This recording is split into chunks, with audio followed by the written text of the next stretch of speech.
beautiful weather outside today, people, here in Massachusetts. Get in the fucking car. We gotta go.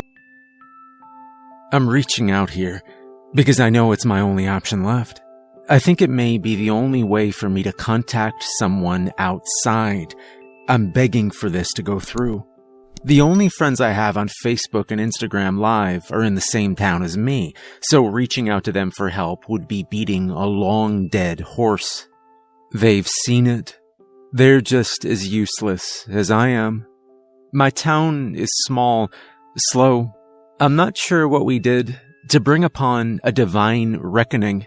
If anything, the people around here are much more devout than most these days. They're kind, giving, and understanding to a fault. Those with faith are truly struggling. I'm an atheist, a bit of the black sheep within my family. I was an atheist, at least.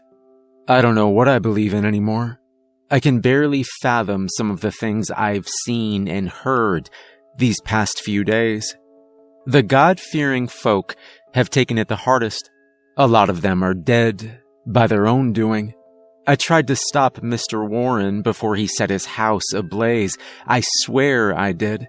I could hear his girls weeping from somewhere inside. His wife was singing. She always had such a wonderful voice. It was difficult to hear over the trumpets. He told me that angels had crawled into his body and kept whispering to him. We failed, he told me. We failed. And this was our punishment. He was dripping with gasoline. I stood outside of his home as he walked back in and closed the door. I stood there as his house was engulfed by hellfire. I'm rambling. I need to start from the beginning. The trumpets began with the sunrise. I have chronic insomnia and like to have my morning coffee on the front porch, watching the sky become pale. When I first heard them, I thought it was someone screaming. No, it was many voices screaming. Hundreds, thousands. It sounded like it was coming from behind me, above me, and from miles away, all at once. The longer I listened, the more it sounded like the entire earth was groaning. There was a ringing quality to it as well, creating some kind of horrendous harmony. It was agonizing. I could see my neighbors flooding out of their homes, bundled and sleepy, looking around in confusion. My next-door neighbor, a quiet, kind old widow, knelt in the grass and began to pray. When I approached her, she shooed me away with an animosity in her eyes I'd never seen before. The local pastor called a meeting to the church. I knew this because my mother called to invite me. The trumpets continued to blare. I told her that a migraine was coming on and that I loved her but would much rather stay home. I checked the news. Nothing. I refreshed all of my social media pages, but there hadn't been anything new since around 5:30 that morning. The trumpets continued until around noon. I absent-mindedly tried to refresh my phone while I sat by the window. There was not a single person outside. I assumed they were still in church. I was beginning to feel a bit jittery. That morning had felt like some kind of fever dream, but the scope of it was beginning to trickle into my brain. When my mother called me again, she sounded exhausted. She's a wonderful woman, always the one to bake extra for school bake sales and donating old clothes to the shelter. She works at the retirement home and stays hours past her shift to talk to her favorite patients. I had never heard her sound so defeated. "Revelations," she said to me. "Our judgment has been sealed." It was like someone was speaking through her mouth. My mother doesn't talk like that. This was the moment that dread began to pool in my belly. I felt nausea began to churn as cool panic trickled down my back. "Sweetheart, the sky." Out of my window, I could see the sun dipping beneath the hills. It looked wrong, like some kind of simulation. There was no sunset, No pink clouds swirled upon an orange horizon. The sky was a crisp blue, even as the last flicker of yellow disappeared. Then, it was black, like a light switching off. It was a darkness so intense, it felt physical. I feared if I stepped outside, I would suffocate in it. It was unearthly, unholy. The lights in my house went off with it, all except for the 2 scented candles I'd left lit in my kitchen. I curled around them for what felt like an eternity. My phone had also shut off, but thankfully it turned back on when prompted. I tried to call my mother back, but it went straight to voicemail. The trumpets began again the next day. They woke me up from where I'd come to rest on the kitchen floor, huddled around my candles. I've slept more in these past few days than I have in weeks. I can't make sense of it. It's now day 3. I haven't gone further down the street where I saw Mr. Warren, as I've become terrified of the people that I've known for decades. I haven't even spoken to my mother since the day it all began. They blame me. I know it. Sometimes, in the dead of that pitch-black night, I swear I see several pairs of eyes outside my window. They reflect some of my candlelight. Sometimes I hear gunshots. A few times, I've heard what sounds like dogs fighting over something. I can't help but picture my good neighbors' corpses being torn up by their own hungry pups. They're all dying. A final apology to God. I don't know why they haven't come for me. Please, if there's anything holy left to forgive, let someone see this. I can hear the trumpets beginning once again. The second story. It was Christmas Eve, and I was working in the embalming room of a funeral home. The embalming room was everything the cop shows your grandparents watch conditioned you to think it was. A cold, utilitarian space with puke green tiles on the walls, tiles on the floor, and harsh fluorescent lighting. A row of freezers were to one side and an office area lay to the other. In the middle was a metal table where the magic happened. A large man with marble blue skin and a distended stomach was laid out like a Thanksgiving turkey in hell, a thin white sheet covering his privates. Christmas music drifted from an ancient transistor radio on a high shelf, and snow filled the sole window. Death never takes a break, and neither did I. I was in that morbid little room on the 4th, my birthday, and yes, Christmas. It was easy to lose track of time and your own sanity, so I tried to keep things festive. Aside from my gloves and apron, I wore a jaunty Santa hat with a palm that would hit me in the face if I turned my head too fast. That night, I was alone, save for a body in the viewing room across the hall, and, of course, my current patient. The body in the viewing room was that of a youngish man in his mid-40s named Mr. Erickson, who died of a brain aneurysm. He was sitting down to dinner with his family when it hit. One minute, he was laughing and planning Christmas for his kids. The next, he was face down in his mashed potatoes, and everyone was crying. That's how quick death happens sometimes. I hope I don't sound callous, but maybe I kind of am. You have to be in order to do this job. When they wheel in dead toddlers still in their Spider-Man PJs, you can't go to pieces, and you always focus on the little things if you aren't careful. One time, this little boy came in, and he had a temporary tattoo of SpongeBob on his arm. You remember putting those stupid things on? You wet the sticker, hold it on, and then take it off.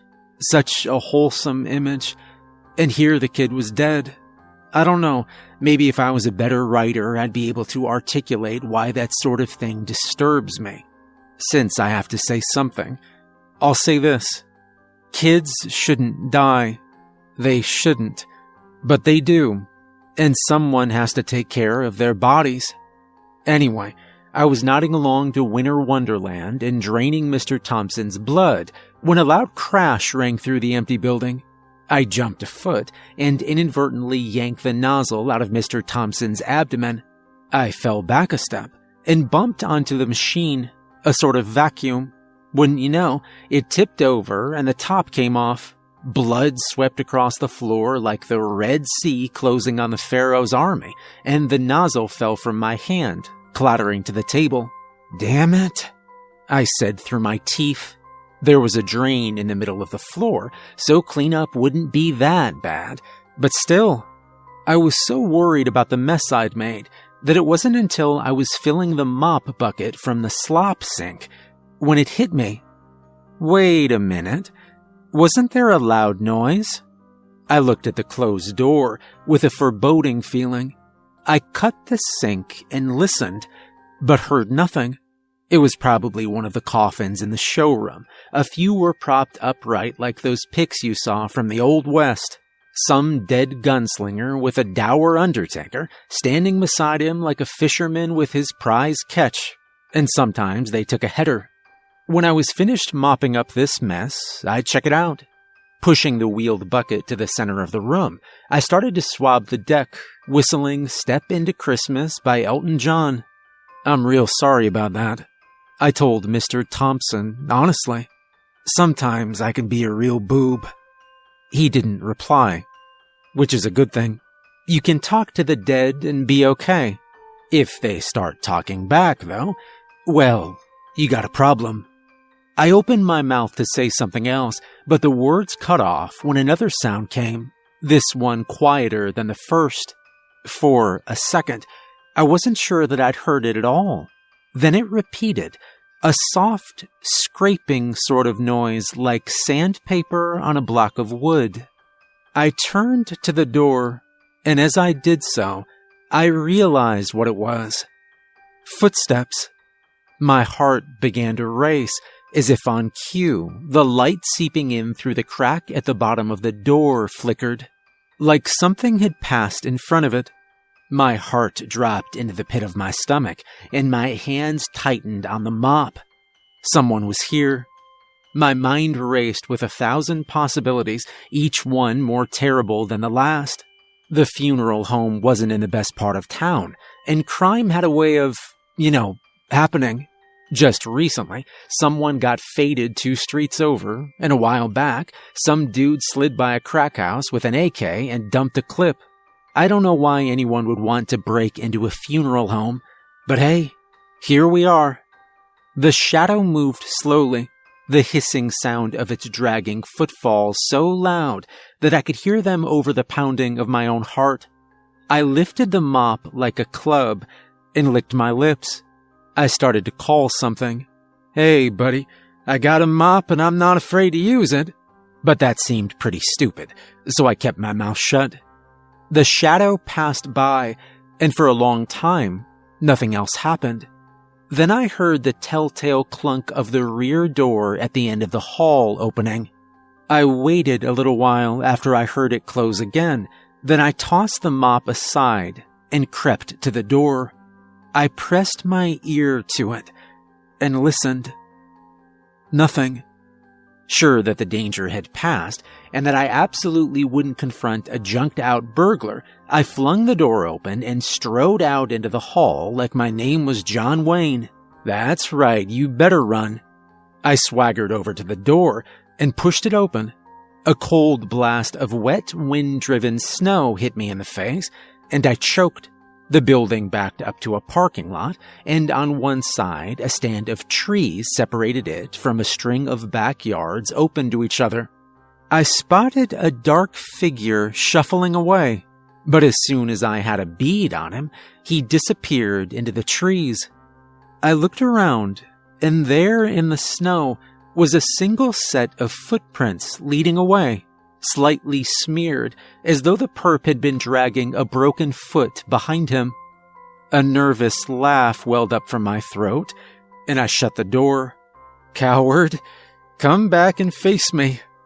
I hurriedly shut and locked the door in case he decided to do just that. Better go see what he stole. The first place I went was to the showroom. Nothing was missing, and none of the coffins were upset. What did I hear then? In the next room over, I found it. A sleek pine casket lay on the floor of the viewing room, its hinges snapped, and one of its 2 little doors standing open. Ah, shit. Those things were expensive. Even worse, what kind of shape was the body in? I went over and moved the coffin. What body?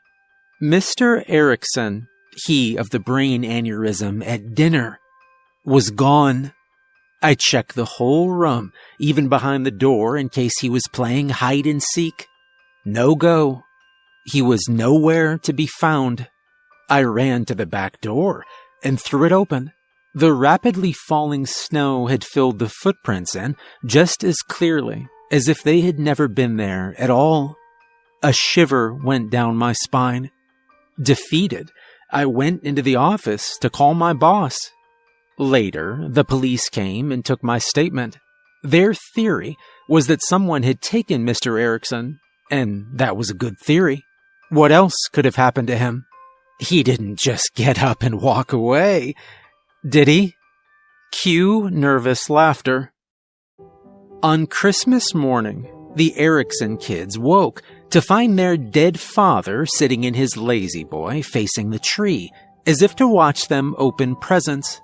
I can only imagine their screams of utter, mind-bending horror. The cop said it was just a sick joke of some kind and left it at that. I bought into that for a long time, but it was bullshit. First of all, I saw one man. How could one man carry the corpse of a 210-pound man by himself?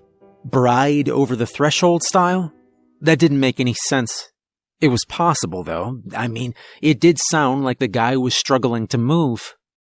Something in the back of my mind, some dark, primal, reptilian instinct, however, doesn't believe that. I know it's insane, but if you ask me, Mr. Erickson wanted to spend one last Christmas with his family.